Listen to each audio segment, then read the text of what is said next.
if we're not careful, we're going to end up having to play in the Europa League next season, and I'm pretty sure nobody wants that.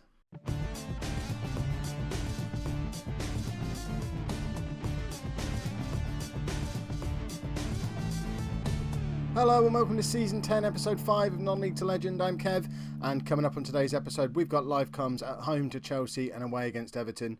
But before we get into that, let's have a look at how things have been going since you were last with me. So the last game you were with me for, I believe, was the Man City game when we lost 1-0 at home. Since then, we're undefeated, as always seems to be the way between these live episodes. We had an interesting game against West Brom. In fact, let's show you this one because this was a crazy game. We were 3-0 down after 16 minutes. But then after, half an hour, Lazio had decided to get 2 back. But we still went in at half-time 3-2 down. But then we were just unstoppable. It was wave after wave of attack. You wouldn't believe it from the fact we only got 43% possession. But we finally equalised through Texera on the 59th minute. And then Henry Smith and Lazio getting his hat-trick gave us a 5-3 win. It's one of the biggest comebacks I've ever experienced in Football Manager. It was insane. We then drew 2-2 at home to Wolves, beat QPR 1-0 away, and then drew 1-1 at home to Wolves in the FA Cup. So we've got to play Wolves again in the FA Cup 4th round replay. I have decided I want to win the FA Cup this season as well, so kind of need to beat Wolves, I guess. So first game today is against Chelsea. Before we get into that, I have another Patreon person to thank. So it's Alex Williamson. Let's get your name right. Thank you very much for supporting the channel on Patreon. If you want to know more about how to get involved in that, the details are all down in the description. And yeah, thanks very much, Alex. It's much appreciated. So, the team against Chelsea, as you can see, we did bring in a new player. Kyle Walker-Peters was the only other person we signed during the transfer window. He's only coming on loan. He's at Man United in-game. He's at Spurs in real life, I believe. He signed for Man United at the start of this season after having quite a long and successful career in the Premier League with Swansea. But he's gone to Man United, only played 3 games. We did agree a price to buy him. But then didn't have the money to do it. We were going to bring him in for £6 million. But I think if it goes well, we'll do that in the summer. But I like this lad. He can play either full-back position. We brought him in mainly to play right-back to allow me to bring Pascal Leader into the centre-back position. But Fritsch, the German wonder kid who I brought in to play in midfield, has been playing quite well at right back. So he's kind of taken that role on. So Leader's moved into the centre of defence anyway, which means Walker-Peters can come in at left back. Will Leach having a little bit of time out of the side. I know we've just spent a lot of money on him, but he's not been in great form and he's struggling a little bit for fitness as well. It's his first season of playing proper regular football. He's still only 19. So we've got to sort of try and use him sparingly. We've put a lot of pressure on him by spending all that money on him. So Walker-Peters just comes in really to drop in and cover for both of the young fullbacks that we've got. And he's only 27 years old himself. And yeah, if we can pick him up in the summer for £6 million, I think he'll be a pretty good permanent addition to the squad. The rest of today's team, we've got Garrett in goal, and then midfield of Texera, Chris and Yusuf. And then Vaughan behind Lazio and Smith up front. Arendt's injured again, which is why he's not in the side. What's he done this time? He's had 2 twisted knees and now he's bruised his shin or something. They're only little 2-3 week injuries each time, but he's just not staying fit long enough. Thierry Ambrose is injured as well, which means our backup strikers, we're down to Pedro Gomez and Keziah Sterling. Smith is starting to come back into form though and starting to get used to playing as the poacher. Lazio carrying on as the complete forward. Lazio's in great form, which is very handy. Chris, still a bit of a worry. I'm still playing him. Not sure for how much longer because Yusuf's come in and looks very good. So I think the only reason Chris is still in the side is in the hope that someone comes and pays for him in the summer. But let's get into this game against Chelsea. I've abandoned the diamond. I did it once. I will try and do it again at some point. But for now, I really didn't like how little possession we had against Man City. Was it? We used the diamond. So for now, we're just going to carry on with our tried and tested 4-3-1-2. And the diamond's there to switch to if we need it. But Fritz, I need to learn how to say his name. He's sort of become a right back. So we kind of need to bring in another defensive midfielder. It's something we're going to do. I'm thinking that might be business for the summer. Try and get our money back on Chris, £10 million, get him off somewhere, and spend that money on a proper holding midfield player who can't also play somewhere else. I'll probably end up playing him. Oh, I'm getting bored of the early goals at the moment. Seems to be happening all too often. That West Brom game was no fluke. We're conceding a lot of early goals. We just start games so slowly and then sort of get back into it as the game goes on. But sometimes we don't get back into it properly. And Garrett should have really done better with that. That was a bit disappointing. Right, let's go and get back into it straight away today. Let's not leave it until half an hour in. This is our first look at Walker Peters as well. He only came in just before deadline. So we don't know if he's going to be any good yet. I'm already talking about bringing him in permanently. Who knows? Larsio's just got an equaliser though. Told you he was in good form. That's his 10th goal of the season. He's actually quickly catching up with Aaron and has the advantage that he's staying fit and is playing every game. So, I mean, that's just a good header. Look at that. You couldn't really place that any better. That's unsavable. So, 1-1, 5 minutes in against Chelsea.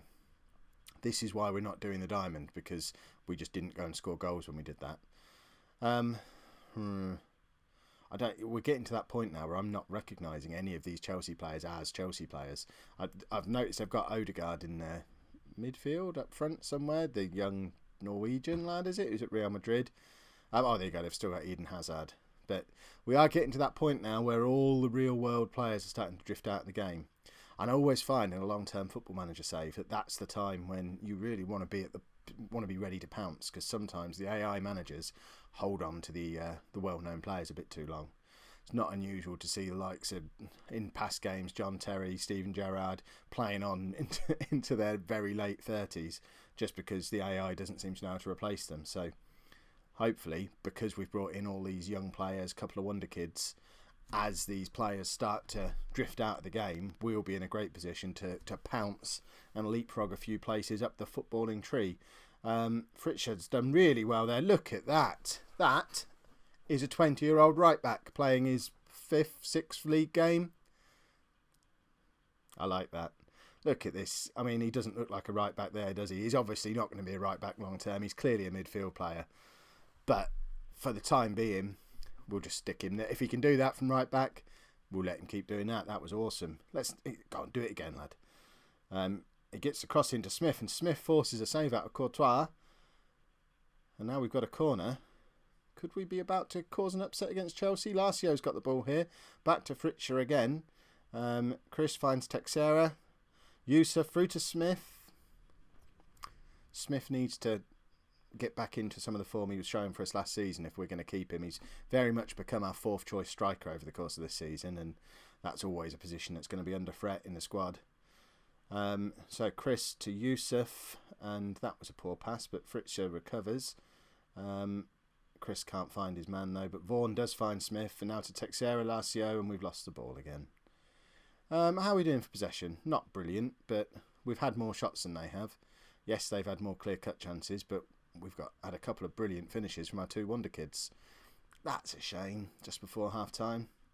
They've pulled one back. It's only his 3rd goal of the season. I wonder if he's becoming a bit of a fringe player as he gets a bit older. Because you'd expect Hazard to get more than 3 goals by the halfway point of the season. I mean, that's just a good goal. We could have done better with the first one, but that was just class. We weren't going to do anything about that. And unbelievably, that one's not a clear-cut chance. Who knows? Right, 2-2 at half-time against Chelsea is not a disaster. Hopefully, we can finish strongly the way we have been recently and go and nab a winner. Come on, let's get the ball back off them. How have we dropped down to 9th? We were in 7th at the start of this game. We are starting to look like we might be able to push into a Europa League finishing spot. I think 6th place gets in the Europa League, maybe even 7th, depending on what happens in the Cups. I kind of pretend I don't want to do it, but it would be good fun. Of course, if that sort of thing happens, we don't need to worry too much about it, because the gap between us and those positions is widening. Don't talk about Europe, Kev. That's what's going to happen. I mean, that's just a good goal again. They've absolutely split us open there. That was a brilliant through ball. Right. Now we do need a bit of magic. Who have we got on the bench? We haven't really got any attacking options on the bench because they're all injured. That's the problem. Smith's not really been... I mean, have you noticed he's playing? I haven't really noticed he's playing yet. Oh dear. Garrett holds on to that one, but it looked like he fumbled it a little bit. And now Smith is injured. Of course he is. What's wrong with him? Groin strain. Right. We're going to have to bring on Keziah Sterling. I would probably... If it wasn't for the fact we knew Gomez was leaving, I'd probably bring Gomez on there, but there's just not really any point persisting with him anymore. Sterling's playing for a squad place. He's 5th choice striker for us now. If he wants to stick around beyond this season, he's got to take advantage of the fact that 3 players in front of him are currently injured and come in and show me why he deserves to stick around. He's obviously been at the club a long time now, but I'm ruthless. There you go, we're taking Chris off again. Seems to be just the standard substitution. Oh, 70 minutes, let's take Chris off. Why do I keep starting him? 10 million quid, that's why I keep starting him. Have we got anything? Anything? Carl Walker Peters has had a good debut, hasn't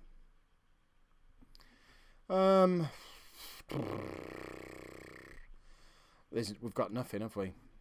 We'll bring Christensen on, but what's he going to do from box to box midfielder? Hopefully score a screamer to show me I'm wrong. I think we'll be stripping the captaincy off him at the end of the season. His contract's up at the end of the year, actually, so he might even be leaving the club. But he's very much fallen down the pecking order with all these new midfielders who've come in. This is a shame. We looked good for during the first half of this game, and it's not really worked out the way I hoped. Never mind, it was Chelsea. Going back to what I always say, that one we wouldn't have expected any points from that at the start of the season. It's the games against the likes of Everton where you'd like to pick up a couple of points, although they're only a place below Chelsea in the league. Let's go and play them.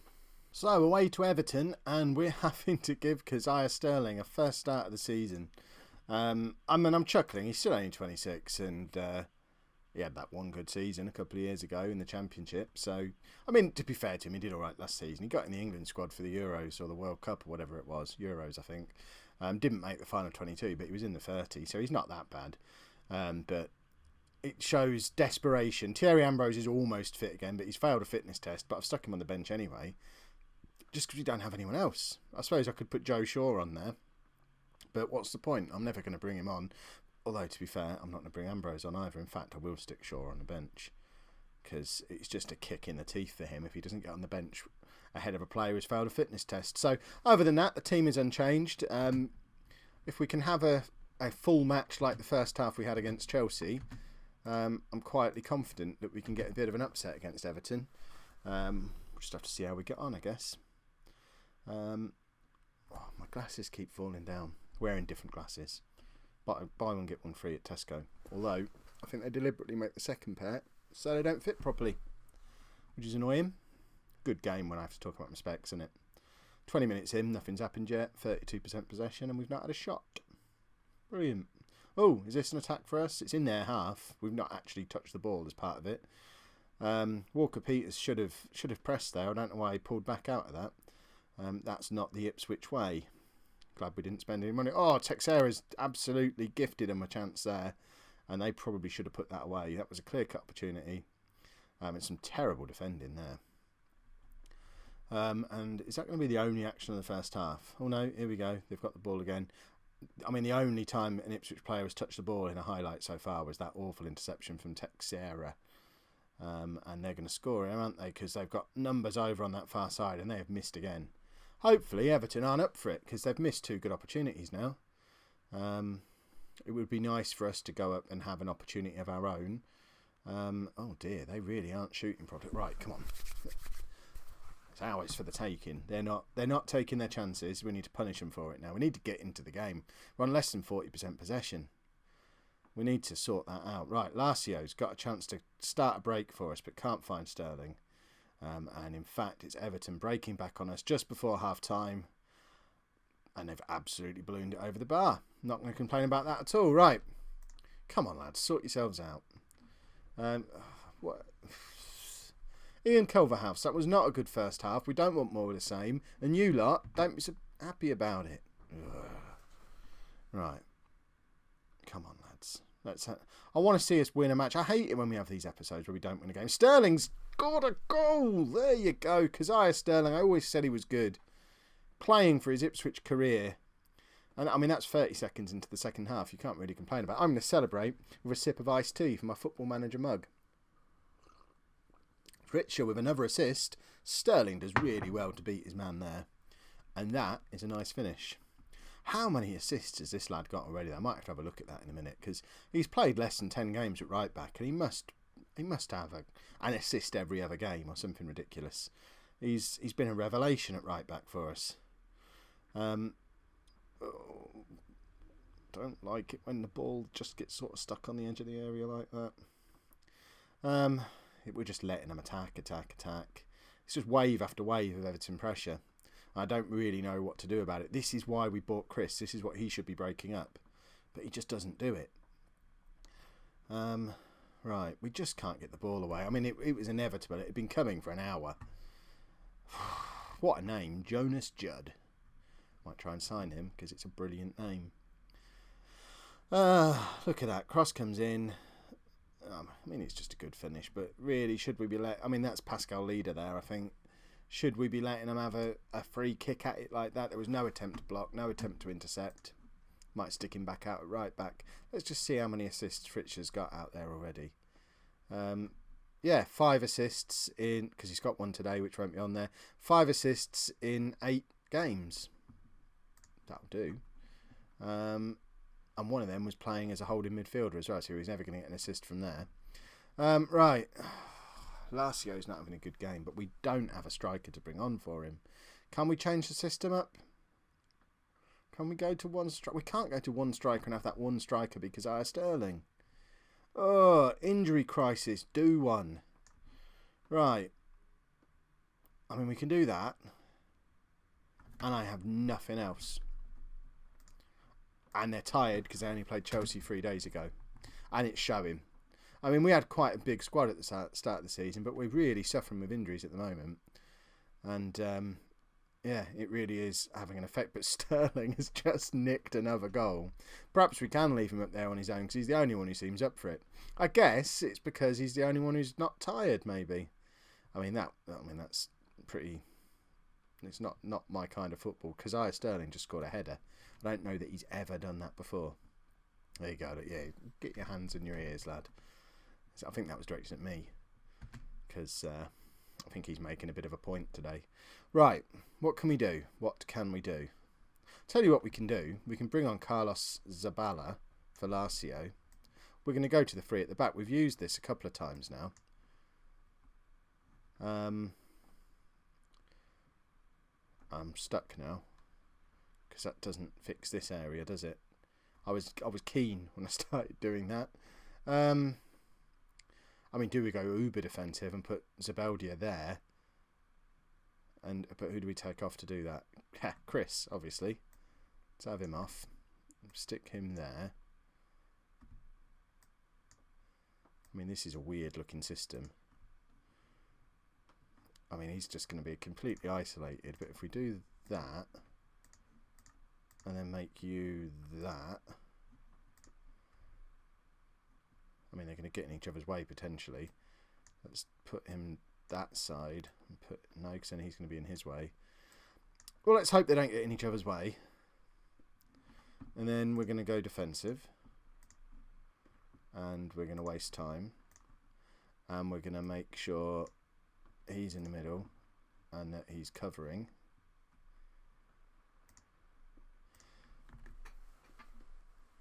Don't know. Needs must. We've got no forwards. See if it works.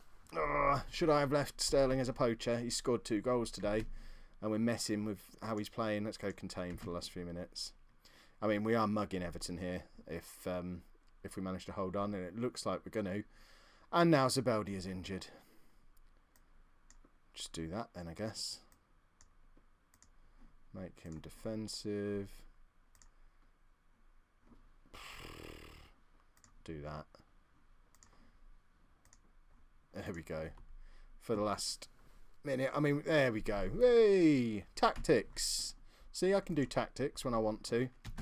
That's a good result because Everton are pushing for Champions League and we're back up to 8th place now. It's all looking good. If you've enjoyed today's episode, make sure you pop a like on there for me. Subscribe to the channel so you don't miss out on our charge into Europe, hopefully. And thank you very much for watching.